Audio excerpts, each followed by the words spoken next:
Hi friends, Shafees dream വേൾഡിലേക്ക് സ്വാഗതം. വളരെ ടേസ്റ്റിയും അതുപോലെ ഈസി ആയിട്ടുള്ള ഒരു ചെമ്മീൻ ബിരിയാണിയുടെ റെസിപ്പിയാണ് ഞാൻ ഇന്നിവിടെ കാണിക്കുന്നത്. നിങ്ങൾ ഇതുവരെ എൻ്റെ വീഡിയോ കണ്ടിട്ട് സബ്സ്ക്രൈബ് ചെയ്യാത്തവരുണ്ടെങ്കിൽ ഒന്ന് സബ്സ്ക്രൈബ് ചെയ്ത് സപ്പോർട്ട് ചെയ്യണേ. കൂടെ ബെല്ലൈക്കൺ കൂടി എനേബിൾ ചെയ്തതിന് ശേഷം ആളിൽ പ്രസ് ചെയ്താൽ ഞാനിടുന്ന വീഡിയോസിൻ്റെ നോട്ടിഫിക്കേഷൻ ലഭിക്കുന്നതാണ്. അപ്പോൾ നമുക്ക് വീഡിയോയിലേക്ക് പോകാം. ഞാനിവിടെ ഒരു 3 ഗ്ലാസ് അരി വെച്ചിട്ടാണ് ബിരിയാണി ചെയ്യുന്നത്. അതിലേക്കൊരു 300 ഗ്രാം ചെമ്മീനാണ് എടുത്തിട്ടുള്ളത്. നിങ്ങൾക്ക് വേണമെങ്കിൽ 1/2 കിലോനോ അല്ലെങ്കിൽ 3/4 കിലോനോ ചേർക്കാട്ടോ ചെമ്മീൻ. ഞാനിവിടെ ചിക്കൻ ഫ്രൈ വേറെ ഉണ്ടാക്കുന്നുണ്ട്, അതുകൊണ്ട് തന്നെ ചെമ്മീൻ ഒരു ഫ്ലേവറിന് മാത്രമാണ് ചേർത്ത് കൊടുക്കുന്നത്. ഇനി ഇതിലേക്ക് 1 ടീസ്പൂൺ ഇഞ്ചി വെളുത്തുള്ളി പേസ്റ്റ് ചേർത്ത് കൊടുക്കുന്നുണ്ട്. ഇനി ഇതിലേക്ക് 1 ടീസ്പൂൺ മുളക് പൊടി ചേർത്ത് കൊടുക്കുന്നുണ്ട്. ഇനി നമുക്കിതിലേക്ക് 1/2 ടീസ്പൂൺ മഞ്ഞൾപ്പൊടിയും ആവശ്യത്തിന് ഉപ്പും ചേർത്ത് നല്ലവണ്ണം ഒന്ന് കൈകൊണ്ട് മിക്സ് ചെയ്തെടുക്കണം. ഇനി നമുക്കിതൊന്ന് 10 മിനിറ്റ് റെസ്റ്റ് ചെയ്യാൻ വെക്കാം. ഇനി മസാല റെഡിയാക്കാനായിട്ടൊരു പാത്രം അടുപ്പത്ത് വെച്ചിട്ടുണ്ട്. അതിലേക്കൊരു 3 ടീസ്പൂൺ നെയ്യ് ചേർത്ത് കൊടുക്കാം. നമുക്ക് ഈ പാത്രത്തിൽ ആദ്യം കിസ്മിസും അതുപോലെ കാഷ്നട്ട്സും ഒന്ന് വറുത്തെടുക്കണം.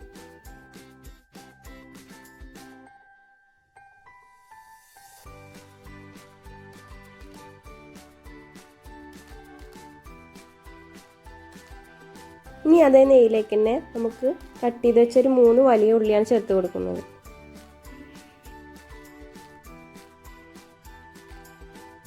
ഉള്ളിയുടെ ഒന്ന് വഴണ്ടി കിട്ടിയിട്ടുണ്ട്. ഇനി ഇതിലേക്ക് 2 തക്കാളി ചേർത്ത് കൊടുക്കാം. നമുക്കിതൊന്ന് നല്ലവണ്ണം ഇളക്കിയതിന് ശേഷം നമുക്കിത് അടച്ച് വെച്ചിട്ടൊന്ന് ആവിയിലൊന്ന് വേവിച്ചെടുക്കണം.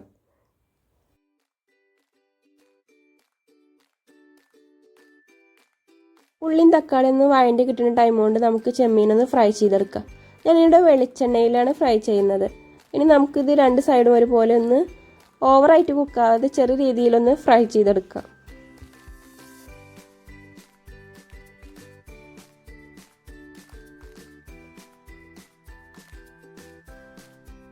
മീൻ ഇവിടെ ചെറു തീയിലൊന്ന് ഫ്രൈ ആവട്ടെ. ആ ടൈം കൊണ്ട് നമുക്ക് നേരത്തെ വഴറ്റാൻ വെച്ച ഉള്ളിയും തക്കാളിയും വഴണ്ടി കിട്ടിയിട്ടുണ്ട്.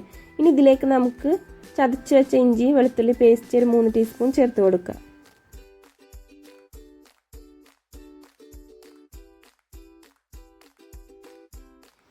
ഇഞ്ചി വെളുത്തുള്ളിയുടെ പച്ചപ്പൊന്ന് മാറിയതിന് ശേഷം ഞാൻ ഇതിലേക്ക് ഒരു 1/4 കപ്പ് തൈര് ചേർത്ത് കൊടുക്കുന്നുണ്ട്.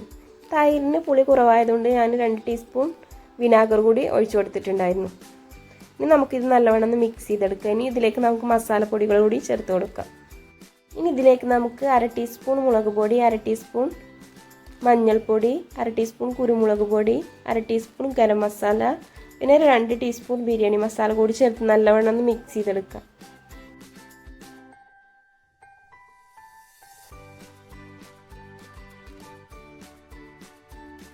ഇതിലേക്ക് 1 കപ്പ് ചപ്പ് പുതിന ചേർത്ത് കൊടുക്കുന്നുണ്ട്. ഇനി ഇതൊന്ന് ഇളക്കിയതിന് ശേഷം നമുക്ക് നേരത്തെ ഫ്രൈ ചെയ്ത ചെമ്മീൻ കൂടി ഇതിലേക്ക് ചേർത്ത് നല്ലവണ്ണം മിക്സ് ചെയ്തിട്ട് മസാല ഒന്ന് ചെമ്മീനിൽ പിടിക്കണ വരെ ഒന്ന് അടച്ചു വെച്ചിട്ടൊന്ന് ഒരു 5 മിനിറ്റ് ചെറുതീയിലൊന്ന് വേവിച്ചെടുക്കാം. ഇനി ഒരു 3 ഗ്ലാസ് കൈമ റൈസ് എടുത്തിട്ടുണ്ട്. ഇത് നല്ലവണ്ണം ഒന്ന് കഴുകിയതിന് ശേഷം നമുക്ക് ഇതൊന്ന് വാർത്ത് വെക്കാം.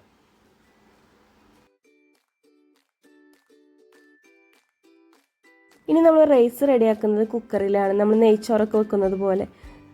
ഇനി ഇതിലേക്ക് നമുക്ക് 2 ടീസ്പൂൺ നെയ്യ് ചേർത്ത് കൊടുക്കുക. ഇനി നെയ്യ് ചൂടായിലേക്ക് നമുക്ക് കുറച്ച് പട്ട, ബേ ലീഫ്, ഗ്രാമ്പു, ഏലക്ക ചേർത്തതിന് ശേഷം നമുക്ക് ഇതിലേക്ക് അരി കൂടി ചേർത്തിട്ട് നല്ലവണ്ണം ഒന്ന് മിക്സ് ചെയ്തെടുക്കാം. ഇനി അരിയിലേക്ക് ആവശ്യമായ വെള്ളം ചേർത്ത് കൊടുക്കുക. ഞാനിവിടെ വെള്ളം തിളപ്പിച്ചതാണ് ചേർത്ത് കൊടുക്കുന്നത്. 1 കപ്പ് അരിയിലേക്ക് 2 കപ്പ് എന്ന അളവിലാണ് ചേർത്ത് കൊടുക്കുന്നത്. അതുപോലെ 2 വിസിലാണ് കുക്കർ ഒന്ന് വിസിലടുപ്പിച്ചെടുക്കുന്നത്. നിങ്ങൾ ഓരോ കുക്കറിനും ഓരോ വേവായിരിക്കും. നിങ്ങളെങ്ങനെയാണ് നെയ്ച്ചോറ് വെക്കുമ്പോൾ എത്ര വിസിലാണോ അടിക്കാറ് ആ രീതിയിലൊന്ന് വേവിച്ചെടുക്കുക. ഞാൻ പറയാൻ വിട്ടുപോയതായിരുന്നു, വെള്ളം തിളപ്പിച്ചപ്പോൾ ആവശ്യത്തിനുള്ള ഉപ്പ് ചേർത്തിരുന്നു. വീണ്ടും കുറവാണെങ്കിൽ നമുക്ക് നോക്കിയതിന് ശേഷം ചേർത്ത് കൊടുക്കുക. ഇനി ഇതിലേക്ക് കുറച്ച് ക്യാരറ്റും ചപ്പ് പൊതിനും ചേർത്തതിന് ശേഷം നല്ലവണ്ണം ഒന്ന് ഇളക്കി നമുക്കിതൊന്ന് അടച്ചു വെച്ചിട്ട് 2 വിസിലടുപ്പിച്ചെടുക്കാം.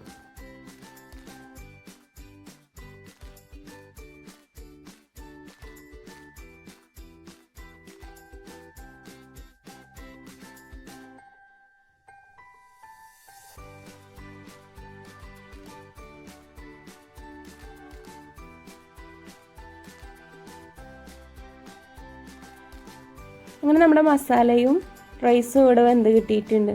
ഇനി നമുക്കിതൊന്ന് ചെറിയ രീതിയിലൊന്ന് ലെയർ ചെയ്തെടുത്തതിന് ശേഷം നമുക്കിത് 5-10 മിനിറ്റ് ഒന്ന് ചെറുതീയിൽ ഗ്യാസ് സ്റ്റോപ്പിൽ തന്നെ ഒന്ന് ദം ചെയ്തെടുക്കാം.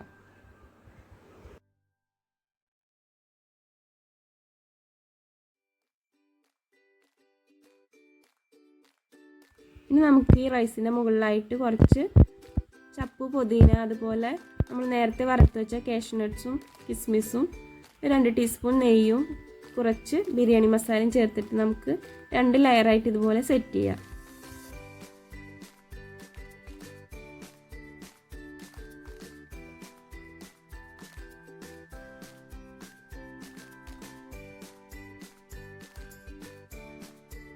ഞാനിവിടെ ഒരു 10 മിനിറ്റ് ഗ്യാസിൽ വെച്ചിട്ടൊന്ന് ദം ചെയ്തെടുത്തിട്ടുണ്ടായിരുന്നു. അങ്ങനെ നമ്മൾ ടേസ്റ്റി ആയിട്ടുള്ള ചെമ്മീൻ ബിരിയാണി ഇവിടെ റെഡി ആയിട്ടുണ്ട്. നിങ്ങൾ ഇതുപോലെ ഒരു വട്ടമെങ്കിലും ട്രൈ ചെയ്ത് നോക്കി അഭിപ്രായം കമൻറ്റ് ചെയ്യണേ. വീഡിയോ ഇഷ്ടപ്പെട്ടാൽ ലൈക്ക് ചെയ്യാനും ഷെയർ ചെയ്യാനും കൂടെ സബ്സ്ക്രൈബ് ചെയ്യാനും മറക്കല്ലേ. മറ്റൊരു വീഡിയോയുമായി വീണ്ടും വരാം.